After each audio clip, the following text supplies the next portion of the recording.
practiced civil and criminal law in DeKalb County for 27 years.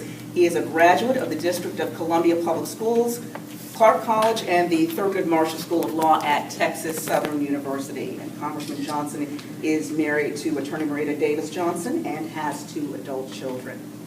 Our second candidate is Tom Brown. He has been the sheriff of DeKalb County, Georgia, since January of 2001. His public service career began in 1972 as a firefighter for the city of Atlanta. In successive years, he served in various positions of leadership, advancing to Deputy Fire Chief of Operations at Atlanta's Hartsfield International Airport. Now, in 1985, at age 31, he was chosen as the 5th fire chief in the history of DeKalb County, making him, at the time, the youngest fire chief of a major county or city in the nation. And after holding that position for 4 years, DeKalb CEO Manuel Maloof appointed Tom Brown as the county's public safety director, placing him in charge of all public safety functions of a growing DeKalb County.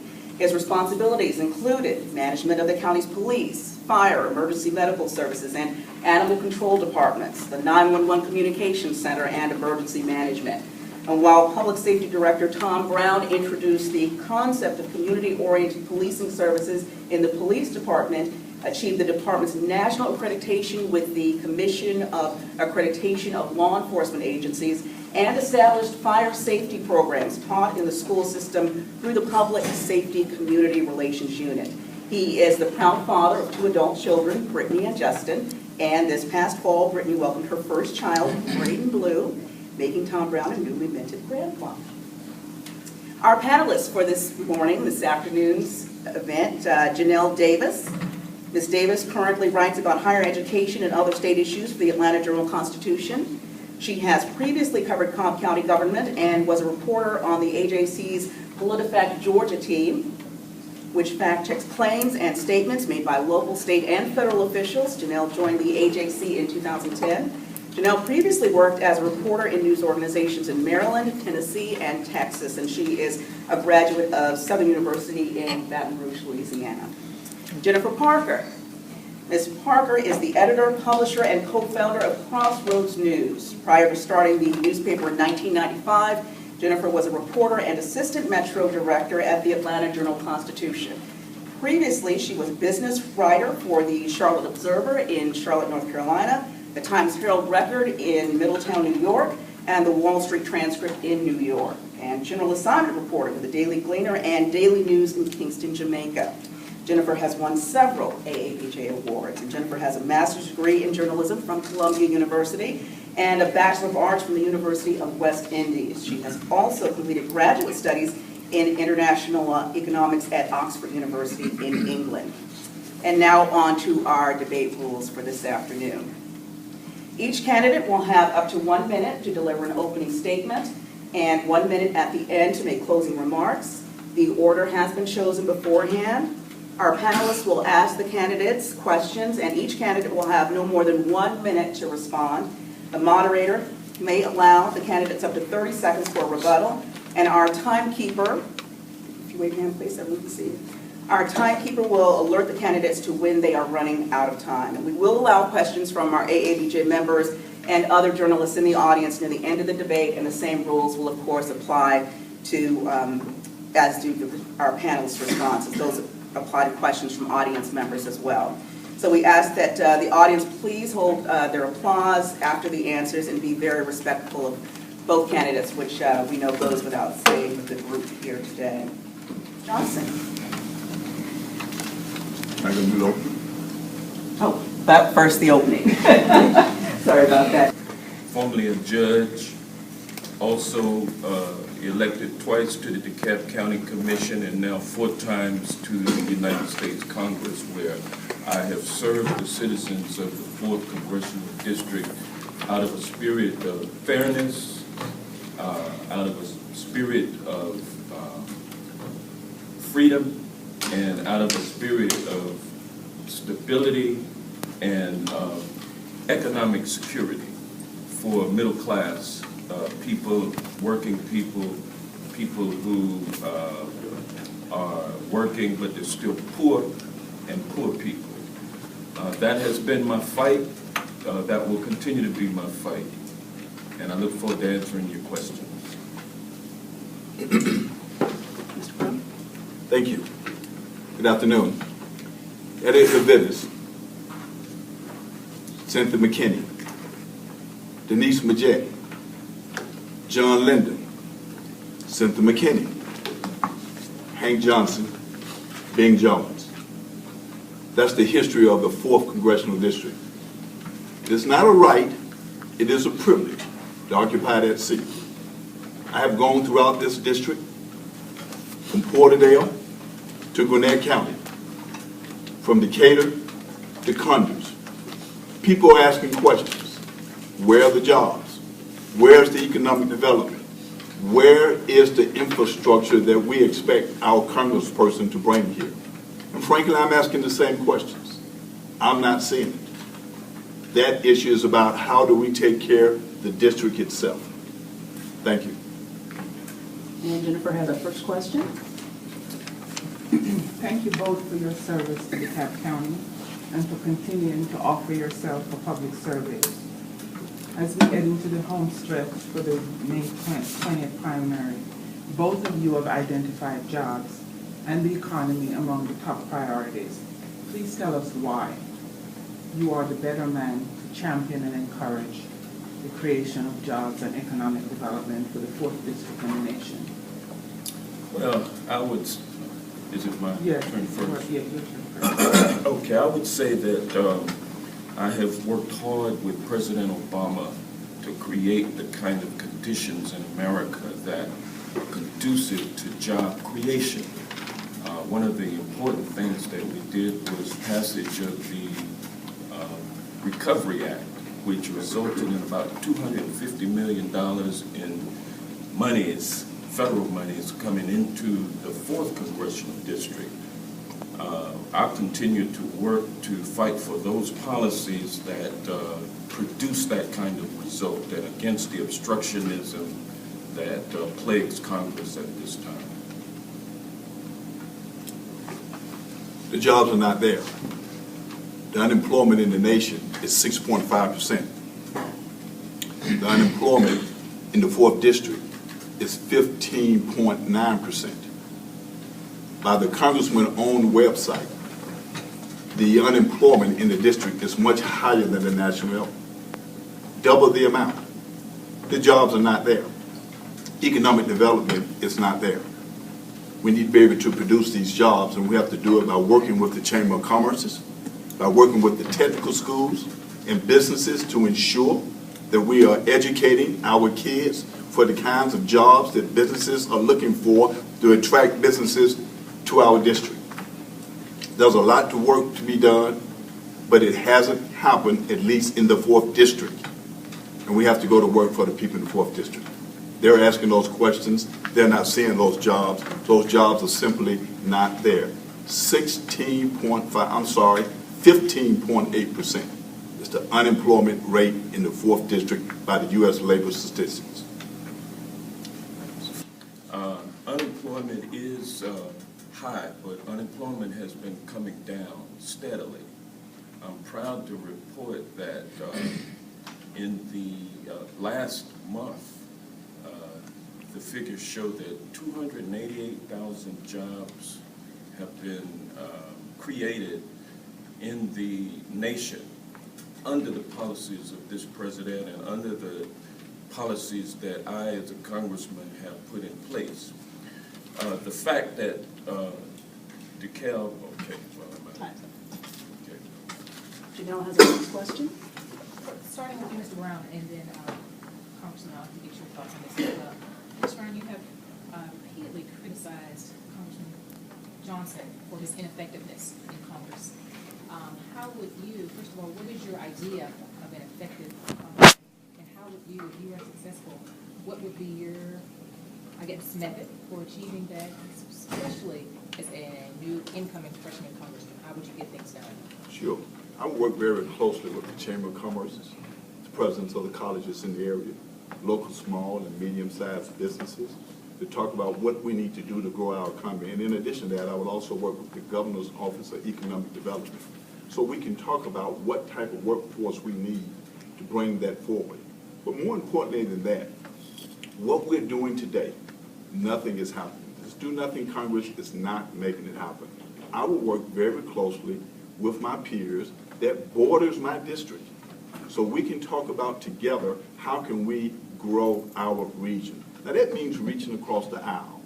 I don't think anything is wrong with that type of conversation with the 5th and the district that borders just to the east of Newton County and the district that borders to the north in Gwinnett County. Well, we can work together, putting our national politics aside. How can we take care of home? How can we work together for the people we've sent up there to serve? That's not happening, and that's how I will work to get started as a first-term congressman. Okay, much as the Chamber of Commerce wants to take over and purchase policy making in the Congress, they are the largest lobbying force in Congress. They spend a lot of money, but despite that money being arrayed against Congress, it's the 435 members of Congress that actually make the policy. As one of those 435, you cannot will yourself on the public. You have to work with others to create the policy. I've been able to pass 6 bills in this Do Nothing Congress that has been in place over the last 4 years.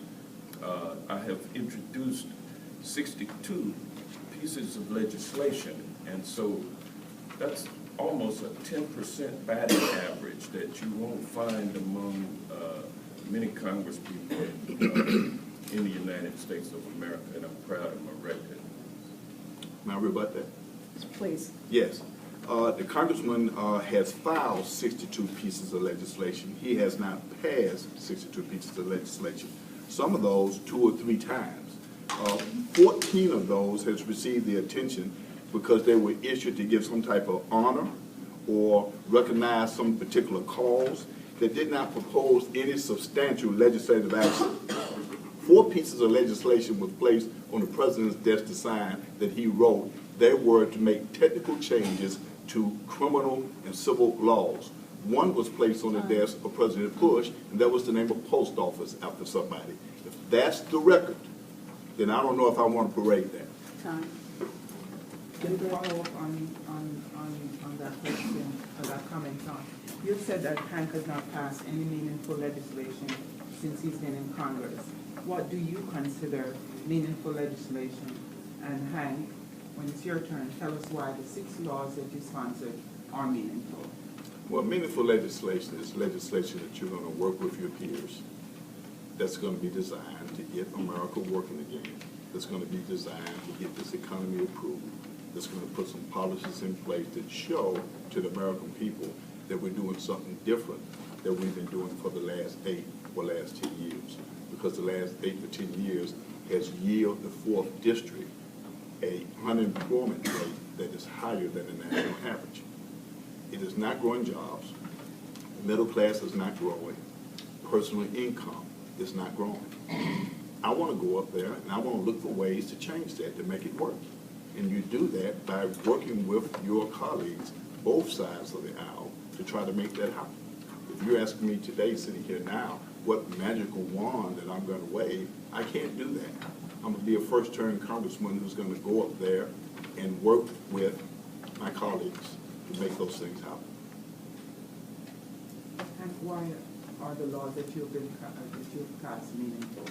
Well, let's take, for instance, the reauthorization, which my opponent derides us being able to do those kinds of things. Reauthorization of the Burn JAG law enforcement grant, which enabled DeKalb County, Newton County, Rockville County to have the funds to deal with public safety. As the prior sheriff, I'm sure that my opponent knows of the importance of that. Also, even something that would prevent the names of our federal judges, their addresses from being published over the internet in official forms. That was something that put them at risk. I corrected that with my legislation. My 62 pieces of legislation, only one dealt with the post office. The others dealt with substantive things in law, like the Arbitration Fairness Act. Time, Now, rebut. please. The Byrd grant was in place before the congressman was a congressman. He didn't write the law for the Byrd grant. I believe the law was what effective legislation he would do. That was already in place, buried within the president's budget. The same thing applies to the Reauthorization Act as well. Janelle has the next question. I want to bring things down a little bit to specifically to your district. You talk about unemployment and jobs and things like that. People in your district are seeing other districts in our metro area where huge developments are coming, or being announced, or jobs are here or there every day or so. Government deals coming out with some new statement about jobs here and there, but those aren't seem to be coming to especially certain parts of your district. Excuse me. What are some things that you can directly do to impact? I'm going to start with Congressman. That's what I'm looking at, Congressman Johnson, to directly impact your district and bring those jobs to your people, to your constituents. Well, you know, our district does not have any public buildings, any federal buildings, no federal bases, no federal operations that are ongoing. And partly that's due to the redistricting, wherein the Republicans who control the process shape districts that consist of African Americans and minorities, so that they can strengthen their districts. And so in their districts you will find economic development happening. You will also find it in the city of Atlanta. But the 4th district is, we have to fight for everything that we will get. That fight is an ongoing battle, and I've been waging it, and I think we're starting to see results of good economic activity beginning to take place in the 4th district, home building. Time. When Baxter's International came to Gwinnett County, and their medical supply work that's being done there, if you look at all of the jobs opening, they're looking for people with strong backgrounds in technology and science. We need to continue to embrace the President's STEM program, but you need to use the bully pulpit of the Congressional office to even go into the school. Step outside your job description and make sure that our young people understand the goodness of mathematics and science and technologies to prepare them for the new jobs that America now are looking for. Because what we had 10 years ago, what we had 5 years ago, is no longer available. We cannot just roll over and play dead because we think the Republicans has rolled us out of the economic development plan. We're going to have to continue to stay pace, continue to push our kids and others who are unemployed to look for the new opportunities that are out there. If I might take my little bit of time. My opponent demonstrates a ignorance as to how government actually works, how the legislative process works. The legislative branch sets the policy, the executive branch executes that policy. You cannot come into Congress as a one-person of 435, and expect to make a difference overnight. It just won't happen. I've been there for 8 years now, and I'll continue to work to make it happen. Seniority is important. I fully understand how the legislative process works. Of course you do. We have to move on, please. Jennifer? Yeah. As both of you know, the 2012 Peace Splash failed to garner any support in DeKalb County because folks in DeKalb wanted I-20 rail to go down I-20, which is part of the 4th Congressional District. To move people, to reduce emissions, that contribute to global warming, and last but not least, to spur economic development.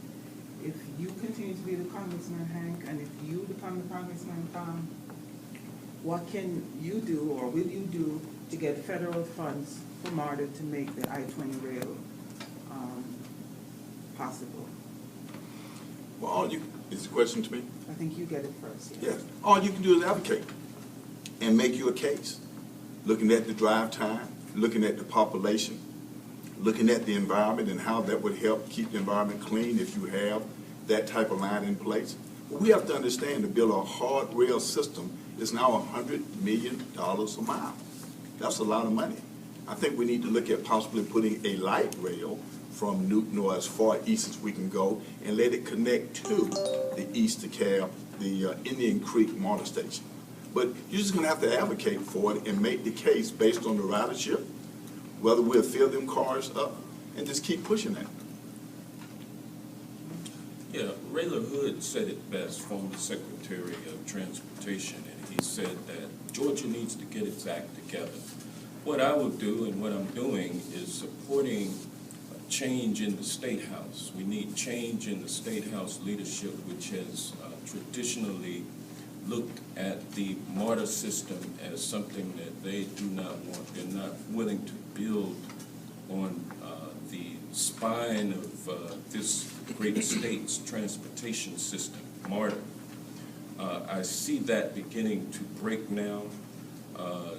The state seems to be moving towards being able to produce some money to match the federal money that could be obtained.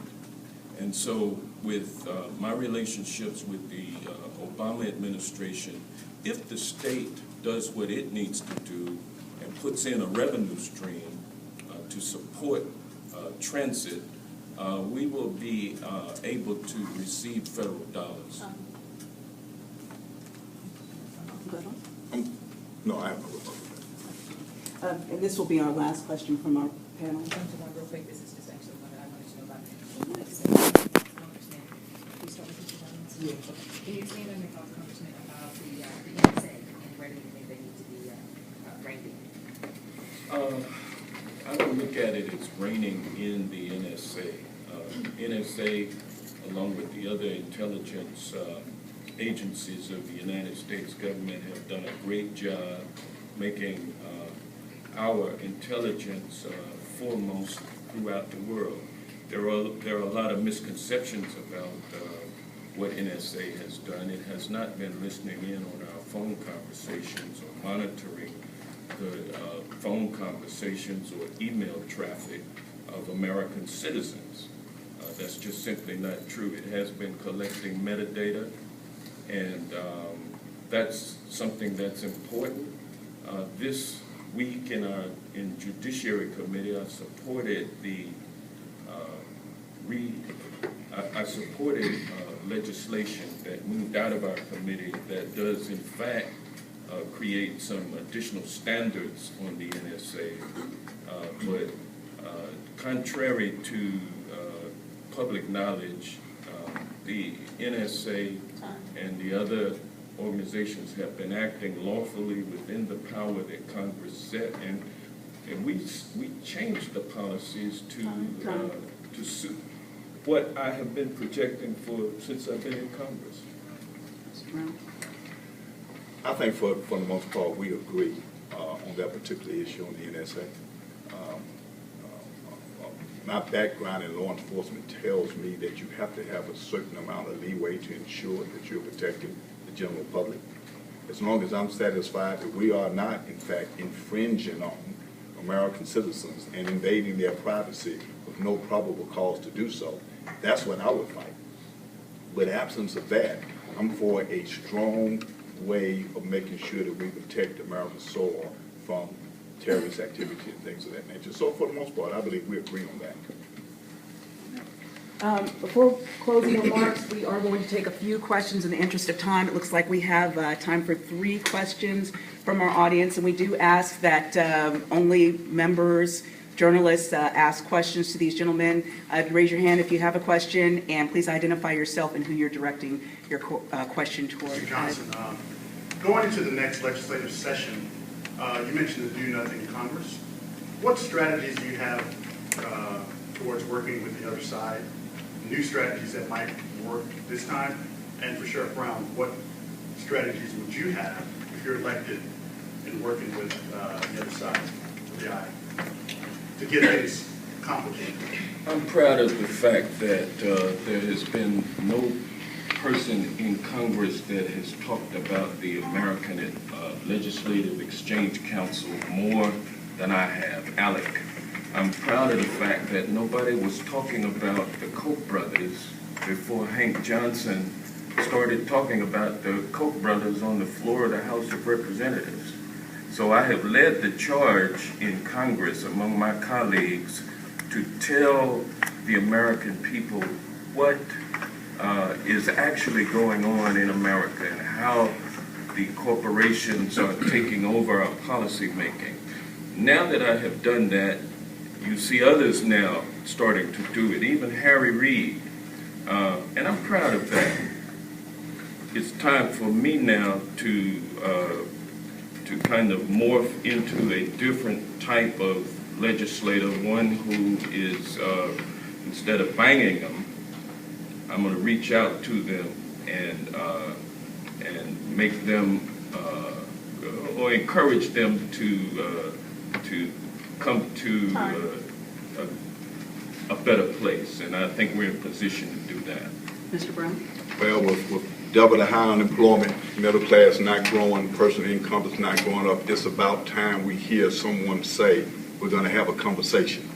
One of the first things that I'm going to do is extend my hand to Tom Price, to Congressman Woodall, and whoever's going to be the congressperson just east of Covington.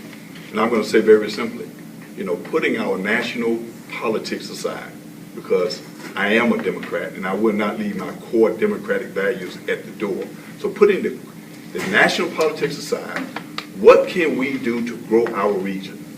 And more importantly, let's work together on doing that. Because one thing is clear when you talk about Republican and Democrats, we all want jobs. We all want our public income to go up. We all want our kids to get good education that's going to yield them a good job to grow their middle class. That's a conversation that I'm going to have day one. My rebuttal. Good communications and relationships in Congress is important. I've been fighting the forces that have kept the representatives on the other side of the aisle from being able to do what they really feel, and that is to move this nation forward.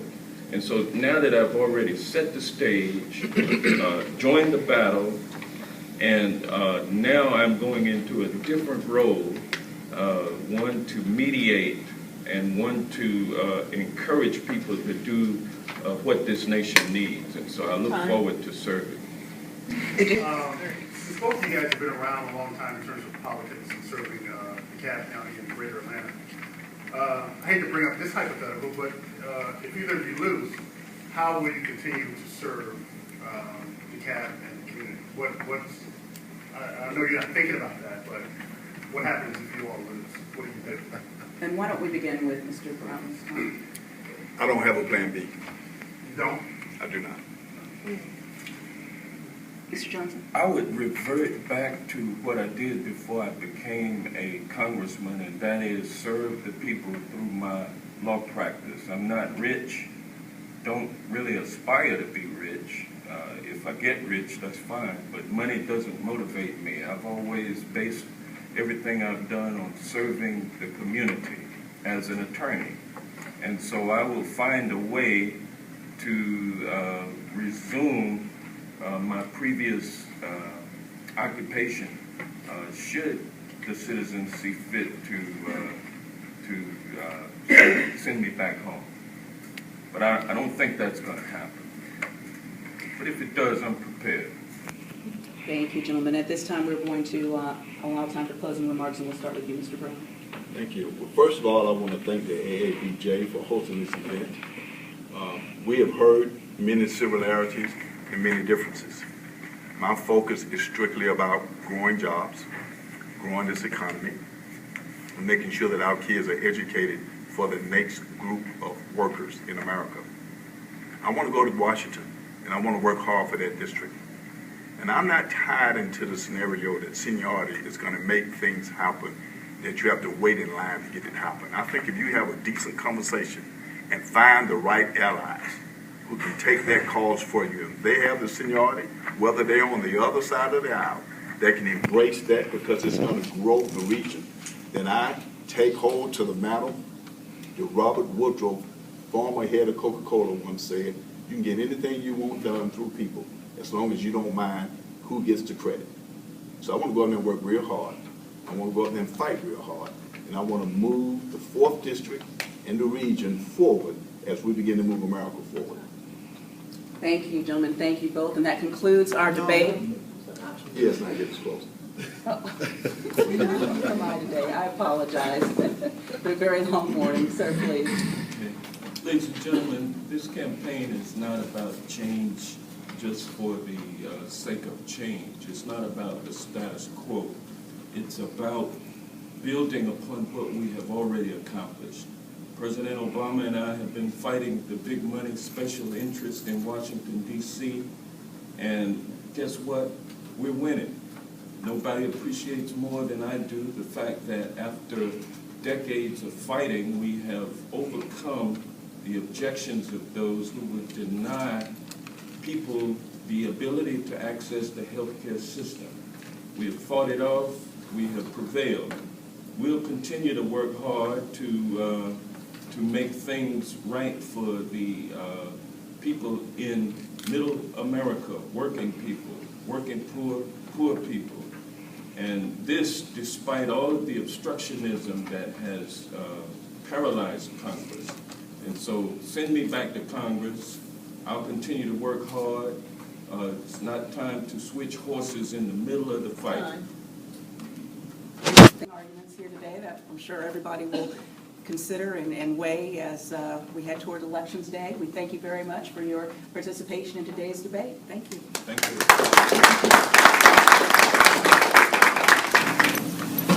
Yeah,